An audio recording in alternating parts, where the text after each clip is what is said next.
Hello, Acceleration Nation, and welcome to another Sick Career podcast. Today, what we're talking about is what is all in the news now, the September surge. Let me tell you a little bit about what the September surge is. Essentially, what happens is during the summer months, so between June and September, a lot of people take vacations and a lot of senior leaders take vacation. And you know who hires people at most companies? Senior leaders, because they're spending time with their families because they're generally older. Like myself, I'm 49 years old. I just came back from 2 weeks of vacation, fantastic vacation in Iceland. And during those 2 weeks, I was not all that active with Kadima. I had my team in the States and actually all over the world handling things. They would email me things, but for the most part, I let things drop. So during the summer, when you're trying to get a job, not only is it typically hard to get a job, but now it slows down to a pace of molasses on a cold winter day, as my friend Seth. And it takes longer to schedule everything. So things slow down. The recruiters might be on vacation as well, the recruiters internally, externally. So things slow down. So things kind of bottle up there. And then when you come into September, into the fall, people are coming back into the office, coming back from vacation, and also year-end planning is happening. So they're starting to talk about the headcount for the next year. And a lot of companies look at what sort of headcount you hired this year, and that is used as data to determine headcount for next year. So there are these weird incentives sometimes to hire all the headcount that you have for the year before the end of the year, and sometimes even before the planning. Depends on how the numbers are calculated by the sales operations team. So people are back in the office. They have their headcount that was given this year. They want to use it because often if you don't use it, you lose it. So they start picking up those activities. So between September, October, and until Thanksgiving time period, there is more, I wouldn't call it hiring frenzy, but compared to the summer months, there is, we can call it a frenzy. And I'm going to share my screen here for those of you that are watching this on YouTube, and we have all our episodes on YouTube as well. But I'll describe this for those of you on the podcast. I'll show you some of the trends of the hiring numbers that we've seen across the last several weeks. And as a heads up, here at Kadima Careers, we have a list of the top 100 companies. So right here, the top 100 companies that we recommend. You can get those top 100 companies by going to our website and download the list of those top 100 companies. But what we also do is we look at those top 100 companies, and we have Google ranked number 1, Amazon 2, Apple 3. That was actually the 22 rankings. We're still updating this, but we're still tracking the numbers here. And we look at the number of jobs opened by company by week. So if you look at the top 100 companies for the week of September 10th, 2023. So I'm not sure when you're listening to this episode, but the latest episode is September 10th, 2023. There are 192,000 jobs, 501. 192,501 jobs open. Average jobs per employer, 1925. And the median jobs per employer, 343 jobs. So there are a total of 192,500 jobs. The prior week, there was 186. So it increased by about 6,000 jobs in 1 week alone. And then if you go back to previous weeks, and for those of you that are looking on YouTube, there are 2 weeks that you'll see zero stats. That was when we were in Iceland. My son, who pulls the data from this, was also in Iceland, and he wasn't pulling that when we were in Iceland. So you do not see numbers as high of the job openings until April 30th, 2023. So it's been nearly 4+ months. So a couple of things have been happening. One, the economy has picked up a little bit after tech sector and some other companies were cutting talent. We saw mass layoffs in the first quarter of 2023. But what you're also seeing is the September surge, and that is the increase in volume of opportunities out there. So there's more opportunities out there. What does this mean for you? Oh, and by the way, the company that added the most jobs in the last week was Deloitte, and the company that reduced the most number of jobs last week was Citigroup. But what does this mean for you as an ambitious professional who's looking to own their career, get a better job with more money, more compensation? What this means for you is nothing. You should continue to be looking. You should be continuing to follow the process to get a better job. So if you're actively looking for a job, what that means, it doesn't matter if there's 192,000 jobs open. It doesn't matter if there's 540,000 jobs open. What that information will lead to is maybe to decide to leave your current situation in a less ebullient market, or do you want to stay at your current place of work? But if you're unemployed, you should be getting a job. So you always just want to do better at your current job, at your next job. Regardless of the economy, there's no downside to always be looking. And if you're not in a good situation, then even be proactively looking.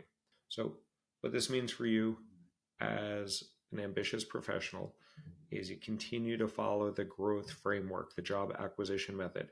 One, you establish your goals of what's important for you, and you identify 40 target companies that you're focused on. Secondly, you realistically assess your strengths and you play to your strengths. If you're a salesperson, look for jobs in sales. You can always move around once you get there. Third, outreach. Build authentic, mutually beneficial, and positive relationships with individuals at those target companies that you're focusing your search on. Fourth, working the system. So understanding how to apply for the right roles at the right time on the right sites, and how to get those referrals, earn those referrals. So that's working the system. 5, if you're working the system and you're doing your activity of reaching out to people and getting applications in, you will get interviews. So then you need to train and prepare for very beatable interviews. And you need to develop tenacity, because you are going to be aiming for challenging companies. Other people are aiming for challenging companies. The numbers, the law of numbers will prove out that you will fail, and you will fail a lot, and you will get rejected, and you will get ghosted. That's okay. Last time I looked for a job, 300 applications, 5 offers, 295 rejections, 165 out of those 295 I never even heard back from the company. So that is training and tenacity. The last part of the growth framework is high impact negotiation. Once you get the offer, then you have leverage, then you have hand. And that's where your BATNA comes into play. So depending on what your best alternative to a negotiated agreement is, your plan B, you think about what your current situation is. If you're unemployed, almost any job is going to be better, as long as that does not derail you from your long-term goal. And ideally, it helps enhance you and move you ahead towards your long-term goal. But if you do have a job, then you have a good opportunity here. You can weigh your current opportunity versus your new opportunity, and you can think hard and you can negotiate effectively. And there's good books that you can read from. There's 3 books that I'd recommend. Getting to Yes. I always forget the authors of that, but you can Google that. Secondly, Never Split the Difference by Chris Voss, very popular book. Third, by Stuart Diamond. It's called Getting More. All those books are good. I've read all 3. I should read Getting to Yes again, but they're all really effective books on negotiation. But if you don't want to read and you need support and you need some inside tips, we at Kadima Careers help you to negotiate offers. So all you have to do is send an email to getmore@kadimacareers.com, and someone on my team will get that. Or you can just find us on LinkedIn or our website. But always negotiate for more. So going back to the September surge, nothing should be changing. Whether there's lots of jobs out there, whether there's few jobs out there, whether there's an economic boom, whether there's economic bust, you are always employed at will. Your likelihood of getting fired actually increases, or terminated or displaced, or whatever they want to call it. Your likelihood of getting displaced, getting the pink slip, increases when the economy is down. When there are less jobs available, that's also an indicator that the economy is not as strong, at least in the tech sector, in the professional sector.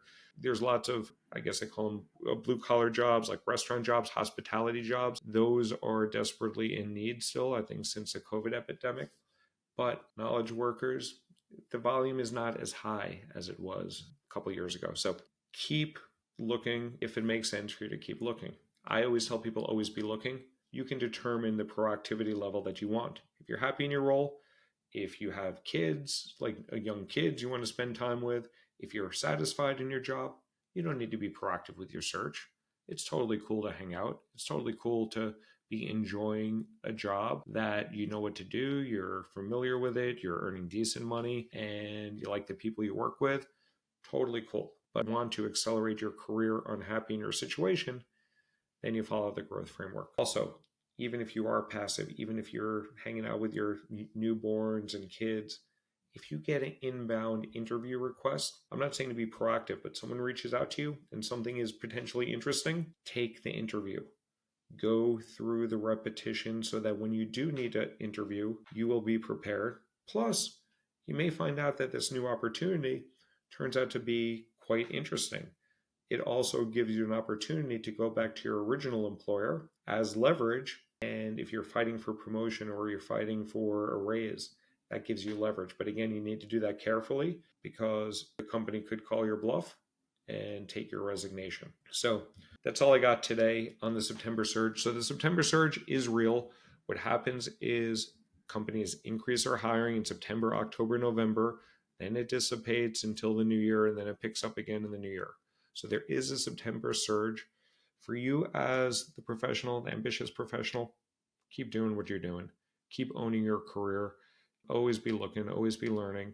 And if you like this episode, please rate and review it. Share it with a friend. We have lots of episodes on different topics. We have episodes with interviews with lots of talented professionals.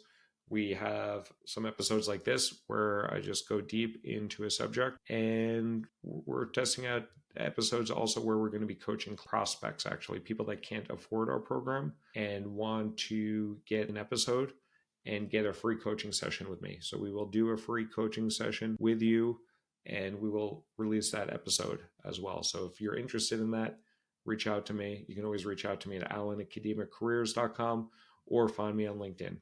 So with that, own your career. Bye-bye.